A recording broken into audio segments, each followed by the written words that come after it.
First thing is to structure a solid business plan. You got to have a solid business plan on paper with your objectives in steps.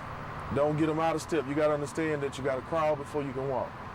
So that way you have a structure, something to look at. Well, first of all, on a deeper level, that's the first step to working magic, the supernatural powers of the universe.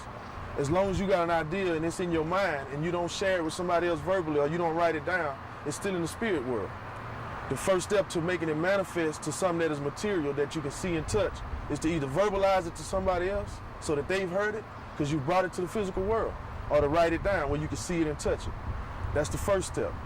The second step is understanding what kind of capital you need. A lot of people jump off into things not really fully understanding how much capital it's going to take to make their business happen, whatever it is. Number 3 would be understanding what your market is and whether you're selling an information, a service, or a product. You got to know who you're trying to reach. You got to understand what are they buying. So not only got to know who the market is as number 3, number 4, you got to understand what the product or the demand, what market you're trying to reach. And number 5 is maintain honesty and integrity. And you got to surround yourself with people that are on the same channel you on, striving toward the same goals you on. You can't have a camp full of people to everybody in the camp got their own underlying issues.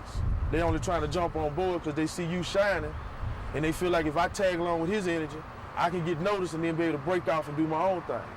Because a successful business, when you incorporate other people, well, it goes back to school. We all would spend anywhere from 12 to 14, 16 years in school. And they teach you many different things, but the basic thing to me is the most important is the mathematics. The algebra, the trigonometry, the addition, subtraction, multiplication.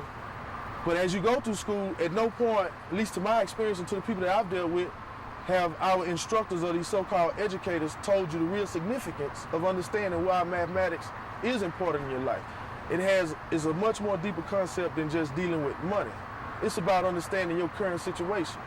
And just like with algebra is solving problems through having equations. You understand that there are certain elements have to be in an equation to solve for the sum. So basically, when you build an organization, it's like I got C over D times X plus B to solve for success. So when we come together and agree that this is the equation we're going to work with and we put it in motion, halfway down the line or 3/4 of the way to the completion, if the C disappear or the B decide it want to add on a C plus D over here, it's changing the initial equation that was set in motion.